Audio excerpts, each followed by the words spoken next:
meeting is being recorded. Welcome back to another episode of the Less is More Sports podcast. This time last year, we made the best prediction in show history when we said Cincinnati would go to the college football playoff. For our college football preview this year, we will be going down the line for each of the Power 5 conferences and one group of 5 team, giving one winner and one sleeper team. And trust me, I mean that very vaguely. We will conclude with our Heisman Trophy winner, our 4-team college football playoff, and our national championship pick. Who knows? Maybe we'll make another like Cincinnati prediction this year. So without further ado, let's get into it. So Matt, my first question, who is your ACC winner? We got to go with the obvious here. It's going to be Clemson, I think. It's another year where they've had to rebuild what was left after a down season, as weird as it is to say last year. Quarterback play is still very nice. It's still a good coach in Dabo Swinney. I feel like I could say a lot about Clemson, but there's nothing really to say. They have a quarterback who's trying to get better every year. They've got a good coach, even if they lost Brent Venables this offseason. The ACC feels like it's wide open at this point in time. So I'm going to go with Clemson because they just have the hallmarks of things I like, which is a good coach and a veteran quarterback, and they've reloaded. So I'm going with Clemson. I'm ready to shock the world right now. I have NC State as my ACC winner. They were 9-3 a season ago. They returned 17 starters, which is the most in the ACC. Quarterback Devin Leary leads the offense, while the best linebacking unit in the conference, if not the country, with Peyton Wilson and Drake Thomas lead the defense. Plus, as you talked about Clemson, I'm not sold. They lose both their offensive and defensive coordinators. They never addressed their offensive line issues, had a terrible offensive line last year, and they only brought in 2 in this recruiting class. And not to mention DJ, and I cannot pronounce his last name to save my life, even though I've been following him since his high school days. He's not that guy. So it'll be too much pressure if Cade Klubnik has to step in and be the quarterback. So Clemson, I am not sold at all. And I think the Wolfpack is going to win the ACC this year. That might be my Cincy pick for this year, but we'll see. So did you just decide to steal my sleeper for some reason? Because that's who I had as my sleeper pick, and they are the only team. Now, when I think of a sleeper here, folks, what I mean by a sleeper is just not a team who's probably going to win the conference, but a team who could just on any given Saturday, Thursday, Wednesday, come in and just shock your team, and the next thing you know, you're on the outside looking in. But NC State is the only one of my sleeper teams who I think could actually win their conference and make the playoff because, like Les said, Devin Leary is a great quarterback. He's 6'1". He's a little bit undersized, but he's got a great cannon of an arm. Thayer Thomas and Devin Carter at wide receiver. They've got a Maryland transfer named Darryl Jones, who is extremely good. I watched him tear up Indiana, which I know it's Indiana, but still he tore them up. That defense, though, that is what's going to win them a lot of games because, like Les said, they've got Drake Thomas. They've got Devon Beatty on that offensive line, too. Isaiah Moore, Peyton Wilson, Tanner Ingle. These guys have all been hurt at various times, and NC State has still been fairly good. You've got Corey Durden stepping back into the game, too. This defense is legitimate, folks. This NC State defense is going to feel like being bitten by a wolf. And so when I say sleeper, I mean the fact that if you're not looking at NC State right now, then you need to be affiliated with them because they are a team that will definitely shock yours in the ACC. And no one is talking about them because of Clemson. And like I said, that's because they just have more experience coaching there with Dabo and a more experienced quarterback. And Mario Cristobal now at Miami. Everyone's high on them. But I'm high on NC State. They're ranked 13th in the country right now, which doesn't seem like a sleeper, but I feel like a lot of people are just not aware of how good this defense is and how good this offense can be. 1,000%. And I'm going to get into my sleeper now. And like I said at the beginning of the show, I meant that as loosely as I possibly could because what I mean by a sleeper is just a team outside of my winner that I just wanted to talk a little bit more about. And my ACC sleeper, again, got to get the bunny ears in there, is Miami. Because I think the Mario Cristobal era has it's begun. And I think they take a big step next year. They have a guy who's projected to be a top 10 pick at quarterback. I don't know if I'm sold that he's that good, but it can't hurt for publicity reasons.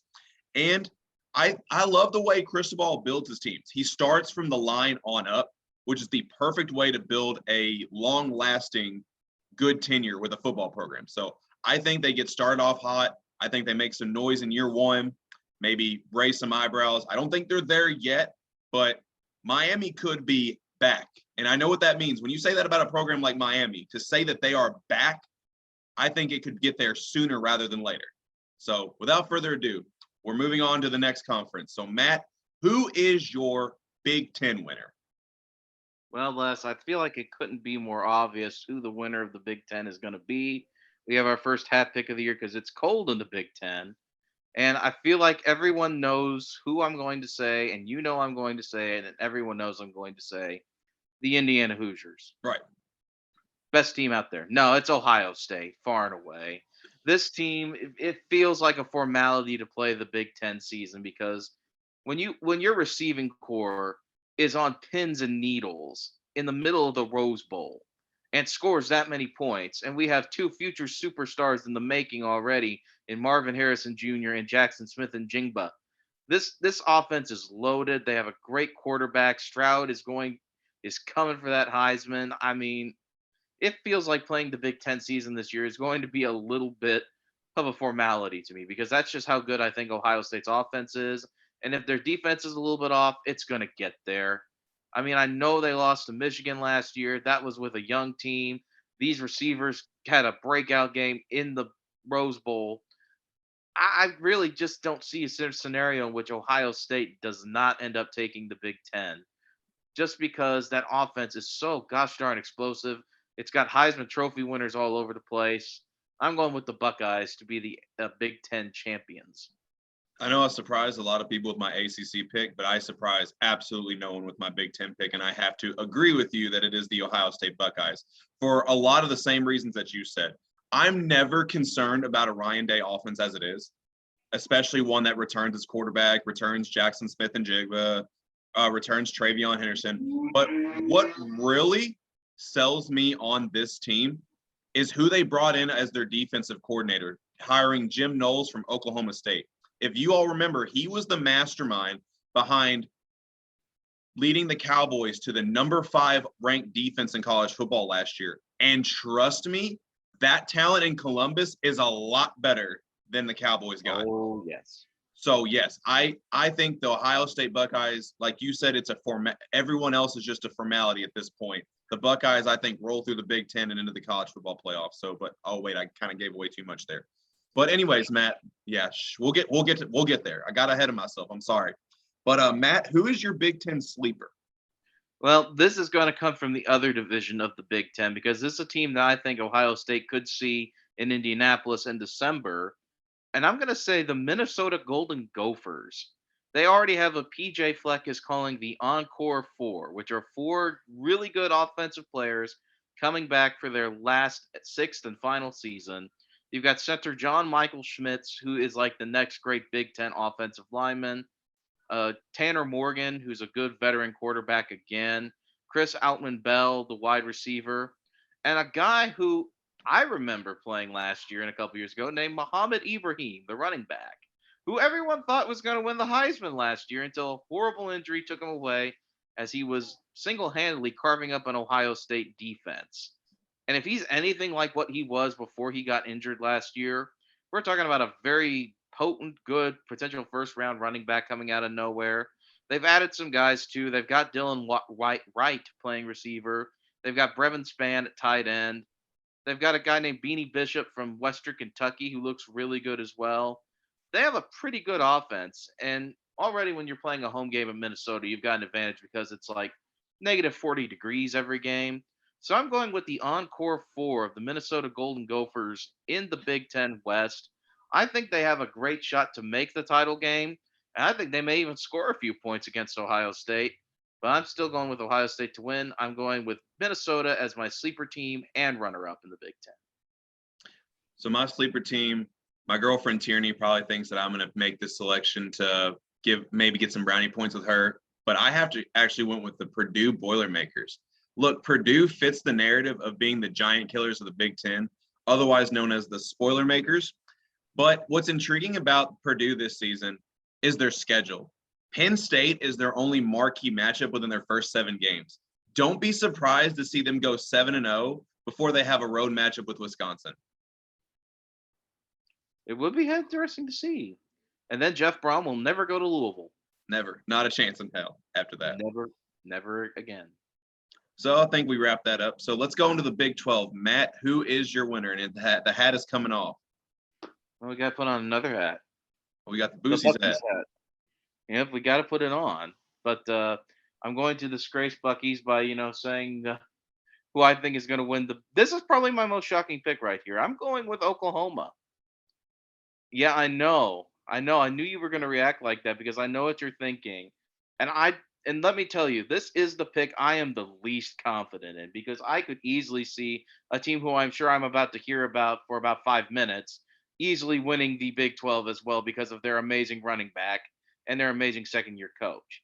But I really like Brett Venables as a defensive guy. I think he's got a very good linebacking core there. And even though they've lost Caleb Williams, even though they've lost a lot of guys, I think Dylan Gabriel will do pretty well sliding into that spot. And I really also like Marcus. I always forget his name. If it's Marcus Mims, a wide receiver, averaging 22 yards per Marvin catch. Mims. Marvin Mims, yeah. You're good. Yeah. But he averages 22 yards a catch. I don't think He's a that's good receiver. They have a transfer from Tennessee, Eric Gray, who's a really good running back. I'm still leaning Oklahoma right now. But the Big 12, in my opinion, is the most wide open conference because I could see an argument for about 4 teams in that conference. I just like Oklahoma because I think their defense will be the most stable in the Big 12 going forward. That's why I'm picking Oklahoma. So I'm going to tell you why I didn't pick Oklahoma, because much like a conversation we had earlier in the podcast, because hold on, I'm not sold on the Brent Venables era at all. I think his aspirations is the best defensive coordinator in college football. And I'm sure that Oklahoma defense will be much improved, but we're talking about a bunch of guys, on both sides of the ball, their first years of the program. I don't know, especially a first-year head coach. I don't know, what to expect from them. And again, this is a coach that I'm not confident in whatsoever. So Dylan Gabriel, what does he have left in the tank from transferring over from UCF?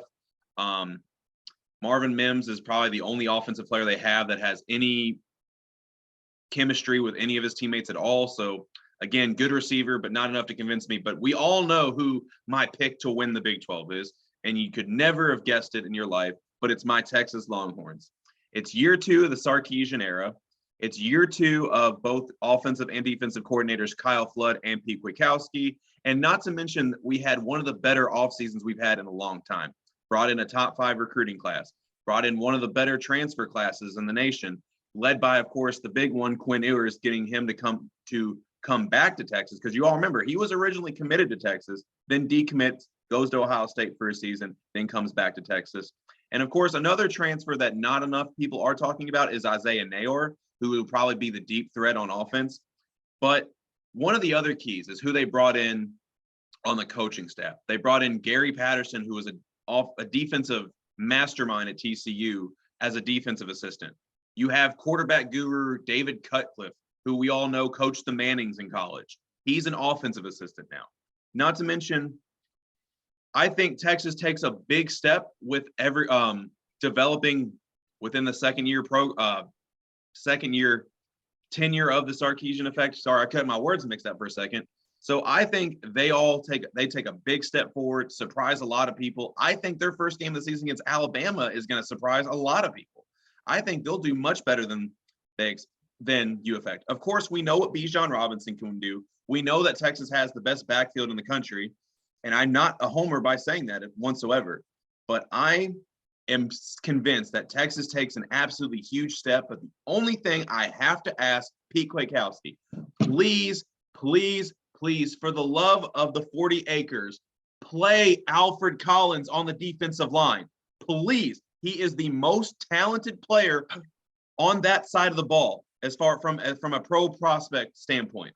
But Texas, I think, could be clicking on both sides of the ball, both offensively and defensively. And I think they take a big step next year and win by winning the Big 12. So who is your sleeper, Matt? Sleeper in the Big 12. I'm going to go with a team you kind of forget exists sometimes, in the Kansas State Wildcats. They've got a transfer quarterback coming in Adrian Martinez, formerly of Nebraska, who had his struggles up there in Lincoln, but I feel like is going to benefit with a new attitude and a new atmosphere to play in. He's a good mobile quarterback, too. I like that about him. But the real star for me of the Kansas State offense is going to be running back Deuce Vaughan. I would not be surprised to see Deuce Vaughan getting some Heisman votes come January, December, etc. I think he's that good of a running back. And they also have a good young receiver coming up, Phillip Brooks. I think he's going to be a good guy for when the running game just isn't clicking in the Big 12, which could happen a lot of nights. And I also like some additions that Kansas State has made to their defense. Another Nebraska guy, Will Hannes, playing linebacker. And they have two cornerbacks in Julius Brent and Okoye Bow, who I think will definitely be first team All Big 12 when those teams are released. So with two corners, a good improving linebacking core, and an offense that can control the ball like that with an all-world running back who may not be Bijan Robinson, but will still be quite good. I wouldn't be surprised if Kansas State ends up in the lower reaches, mid-reaches of the top 25 and puts a little bit of a scare into like the Baylors, the Oklahoma States, and even the Oklahomas of the world with ball control and decent defense. So funny that you mentioned the Baylor Bears because they are the defending Big 12 champions. So by default, because I'm not overly impressed with anyone else in the Big 12, to be completely honest, Baylor is my sleeper team in the Big 12. And again, I think they still have a very quality team. They obviously had to. They won the Big 12 last year. I just don't think they have the talent to compete with a year two Sarkisian era Texas Longhorns team. So watch out for the Bears as that second place Big 12 team. So moving on to the Pac-12, Matt, who do you have? And the headgear is changing. Oh, well, I got to put on the Conference of Champions headgear. Let's go. Let's go. That's for you, Bill Walton. Les, I really hate to be a prisoner of the moment. Mm-hmm. But there was one move that we had to do like an emergency show for because of the seismic waves it sent over college football. And you know what I'm talking about. Lincoln Riley going to USC. And I really didn't want to be a prisoner of the moment, Les, but the more I think about it, you've got Caleb Williams. You've got Jordan Addison. You have an offense that already averaged about 300 yards per game last year with Keldon Slovis. This team is loaded. It's very loaded. They've got another guy from Oklahoma, and Mario Williams. Not that Mario Williams. We already talked about NC State, who's another amazing receiver who I think is going to get his due.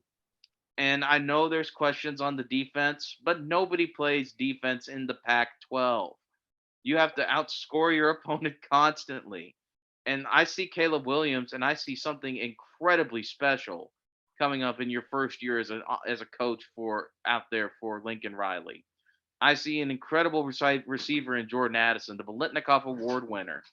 And, I hate to say this, and for a first-year coach to be like this already, but I got to go with USC. They've got all the momentum in the world. They've got great coaching, and they already averaged 300, like I said, 300 yards a game with a mediocre quarterback and a 4-8 record. I can't imagine anybody else doing that. So I'm going with USC. I feel more confident in them than I do Oklahoma and Clemson, to be honest with you, just because I think they have that good of a quarterback and that good of a receiving core coming in Southern California. As much as I don't want to give too much credit to the University of Spoiled Children, something that I've always referred to USC as, because of it's not a lot of their fault. It's a lot of where their campus is located, right in the middle of LA, Hollywood, a lot of very, very prestigious area. But obviously, it's all jokes aside. Don't want to offend any USC grads on here. But even though there is, as you talked about, no one really plays defense in the Pac-12. Well, there's one team that does play defense in the Pac-12. However, their first look at a team that has any real offensive firepower, they got absolutely lit up. So I have to agree with you that the USC Trojans in year one of the Lincoln Riley era is going to win the Pac-12 for a lot of the same reasons that you said. And I also want to add that I think that this transfer class that the Trojans brought in is the best transfer class in the history of college football. Anytime you bring in Caleb Williams and a guy that I'm surprised you didn't mention, Jordan Addison from Pittsburgh, that all-pro receiver. That I did. Oh, you did. Okay, I missed you. Okay, I missed when you said Jordan Addison. But yes, but either way, but regardless, this transfer class is the best that I've ever seen. And for Lincoln, we all know Lincoln Riley made the move to USC because he's ducking going to the SEC because he wants to stay in a conference that he can dominate. So I think it starts year one, and my winner is the USC Trojans, like you said. So who is your sleeper, Matt? You know how I just said nobody plays defense in the Pac-12? Mm-hmm. My sleeper pick has a great defensive line in the making, so that's why I like them. And I'm actually going to say the UCLA Bruins are my sleeper team in the Pac-12. Dorian Thompson-Robinson is a good quarterback. He's also one of those slippery guys who can make plays with his legs. They got Michigan transfer Zach Charbonnet coming in. He's a really good running back. They're one of those ball control offenses. They've got a good coach in Chip Kelly. But less, like I was saying, this defense, especially that defensive line, is what impresses me. They've got two guys from North Texas, and Gabriel and Grayson Murphy. They're going to be big game changers coming in on the defensive line. They've got Bo Calvert, last year's leading sack guy and tackler. They've got a Harvard transfer named Jacob Skies, who's really good and really big on that front line. And I can't pronounce this last name. Jay Toya is right next to him. He's a sophomore now. He briefly went to USC before going to UCLA. They have at least 5 or 6 just absolutely massive guys on that defensive line at UCLA. And once again, I think that's a key to success. If you've got a decent defense that can control when the quarterback of the opposing team gets to make his big plays, and you have a team that can make big plays and control the pace of a game, you can cause a lot of upsets in college football. And I think UCLA can do that. Now, they have a lot of questions, but once again, like I said, this is just a team who, when that calendar switches over to November, they could be around 19, 20 ranked in the country and causing some problems in the Pac-12. But I'm going with UCLA because of a good defensive line, a good quarterback, and another interesting transfer at the running back position. You know, I like Dorian Thompson-Robinson a lot. Always been a fan of his, even since his Bishop Gorman days. And let me tell you, I know this is irrelevant as hell, but Zach Charbonnet is an absolute beast on Madden. I drafted him in my, franchise mode, where I drafted him with one of my top picks in the class. And let me tell you, he's been an 1,000-yard rusher every season, and he almost gets me about 20 touchdowns a year. I don't think he's that good in real life, but hey, on Madden, he is a monster. We are speaking it into existence. We got to, I want to see Zach Charbonnet succeed. I want to see all these guys succeed. I'm a nice guy. But back to the point, my sleeper is a team that a lot of people actually picked to win the conference, and that's the Utah Utes, which, look, very good team. And again, a lot of people's picked to win the conference. They return, of course, a guy that I know all too well in Cam Rising, took him, and 3 out of the top 4 rushers from last year's team. But the defense is what makes the headlines. Very stout at all 3 levels. Their defensive line is arguably their weakest level, but even them, they check out 16th ranked nationally analytically.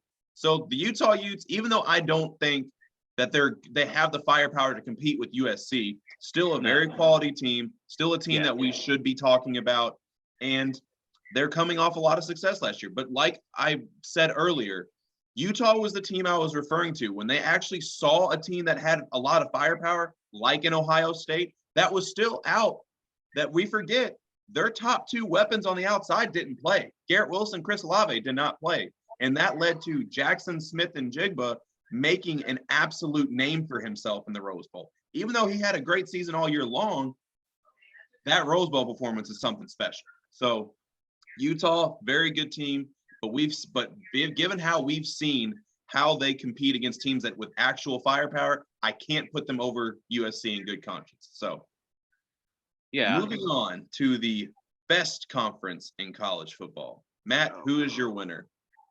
Oh, well, I got to put the hat on the right way, but it's got to be, to me, Les, and this feels like another foregone conclusion, and I hate to do it, but it's Alabama. You've got Bryce Young. You've got a reloaded roster. You've got Will Anderson Jr. on the other side of the ball, and you've got Nick Saban.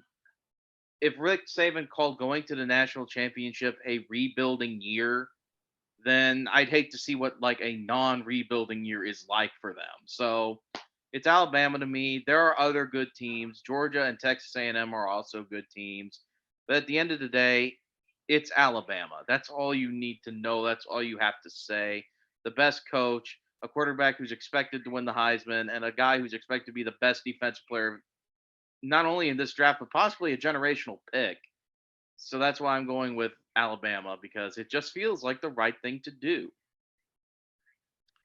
I have to 100% agree with you that Alabama will win the SEC. Look, like you said, it's Bama. And like you said, if Nick Saban is saying that they're rebuilding a year that they reached the national championship game, I mean, good night. Also, as high as I am on Georgia being able to compete with Bama in a dynasties like format in the years going forward, they lost how many guys to the NFL draft this year? I mean, a lot. Yeah, 15 to be exact, which was a college football record, but enough to where Alabama has enough guys coming back to where they have to win the SEC this year. Again, Bryce Young is the best quarterback in college football as far as I'm concerned. There's a reason why he won the Heisman Trophy last year. Been high on him since high school. Had the most no shit Sherlock tweet ever last year when his opening game where the score gave me an update on my phone and said he's the real deal. Well, no, duh. If you watched him in high school play at all, you'd know that he's the real deal. But also their pass rusher, Will Anderson, is like you said, a generational talent. I got to go with them. And we are reaching 10 minutes. So who is your sleeper? Let's keep this moving. You're going to hate me because I know you're going to react, but it's got to be Kentucky. Kentucky, I mean, they've got Chris Rodriguez. That guy is a workhorse running back. He is incredible to watch, and he can take big hits and dole them out too. Smoke is also a really good running back on that offense. They've got two up and coming wide receivers, and Javon Baker and DeMarcus Harris. Those guys are going to be fine even without Wan'Dale Robinson. They've got a good cornerback named Carrington Valentine. He's good. He can cause turnovers with the best of them. And J.J. Weaver was a sack machine on last year's roster, in spite of the fact they lost some guys there too. But I mean, it all goes around Will Levis, a guy who has elevated himself in spite of his weird eating habits to being a top 10 pick potentially. He's got a good arm. He just doesn't show it a lot. And if he does, I think Kentucky could be undefeated going into that game against the Georgia Bulldogs for the SEC West.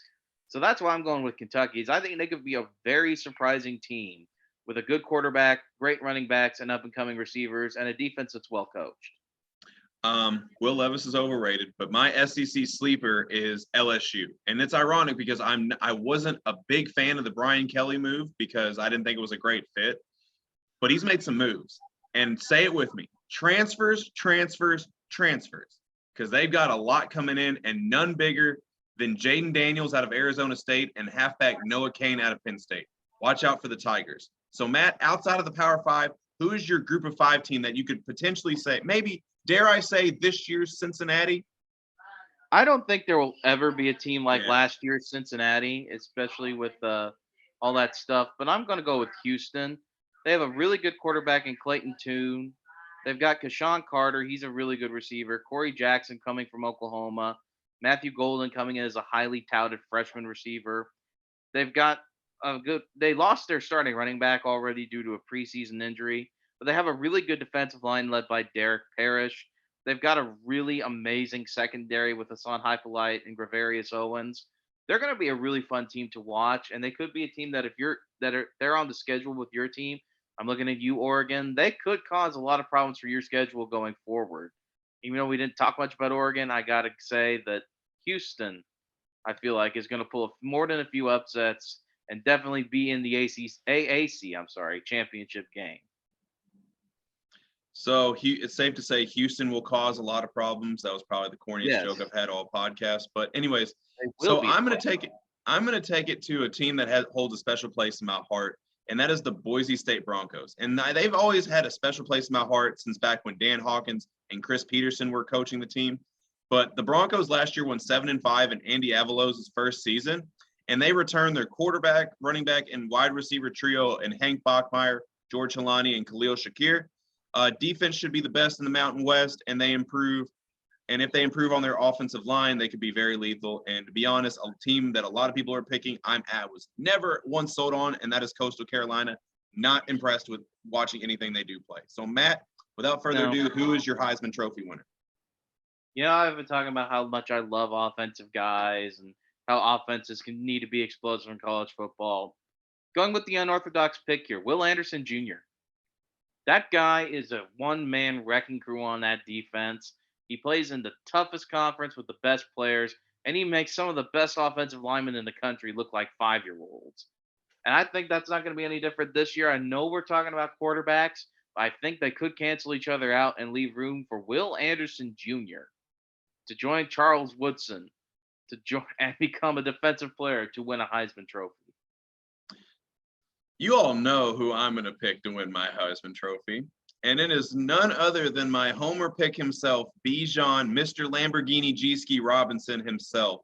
Oh, my Look, God. You got a new quarterback that's opening up the passing lane and keeping defenses from stacking the box. You have a revamped offensive line. Absolutely good night. Texas makes a big jump this year, and Mr. Lamborghini G-Ski is a big reason why. So, Matt, who are the 4 teams in your college football playoff? Alabama, Ohio State, NC State, and I'm actually going to do something weird, and I'm going to pick USC. Well, you have NC State over your ACC champs. Oh, I forgot about that. I think I just talked myself out of Clemson. I think I'm going to go with NC State. Hey, let's go. Hey, let's hop on the bandwagon. Let's go. I think I've talked myself out of it, and that's who I'm going to pick. But I feel like it doesn't matter. I feel like Alabama will trounce USC. Ohio State will beat NC State, and we're going to get the matchup of the century, the seismic, earth-shifting matchup we've all been wanting, which is this Alabama off defense and the Ohio State offense going head-to-head for the national championship. And I think Alabama is going to come out the narrow victor there. So for my college football playoff, I have Ohio State, Alabama. I have Georgia because you got to almost pick 2 SEC teams at this point, and USC. I think you're right that Ohio State and Alabama play for the national championship. However, I am rolling with the Buckeyes to win it all because I think the Buckeyes are the most balanced on both sides of the ball they've been since their last national championship, in which they had Mr. 12 Gauge himself, plus Ezekiel Elliott, plus they had Eli Apple and Joey Bosa on the defensive side of the ball. So because of the hiring of Jim Knowles, and you got guys on defense like Jack Sawyer and company, I think their offense and defense is good enough to bring home another Buckeye national champion. I could easily see that happening too. But the one thing I do know is that if that game happens, it's going to be it'll be like the Rose Bowl on steroids is what it's going to be like. Mm-hmm. Because I think that's going to be a back and forth affair of just like epic playmaker after epic playmaker. So do you have any other college football takes you just like to throw out there to tantalize people before we head out? Duke football is going to shock the world. Okay, I can't even say it with a straight face. No, I couldn't even talk about Indiana going to a bowl game probably with a straight face. But for a serious one, I will say too, I didn't talk about them much, but that would be watch out for the San Diego State Aztecs to also pull a few upsets, especially if you're a team in the Big 12 or out west. They're a team who surprisingly already have beaten a few teams. They've returned a lot of guys. I'd like San Diego State to be another potential spoiler team outside of the power conferences. Without further ado, that is all the time we have for this episode of the Less is More Sports podcast. As always, if you like what you hear, like and subscribe to the Less is More Sports YouTube channel. Like and subscribe to Less is More Sports on Spotify and Anchor. Like the social media pages on both Facebook and Twitter. And as always, tell us what you like. Tell us what you didn't like. Who are your college football predictions? Let us know in the comment section below. And without further ado, Matt and I are out. Goodbye.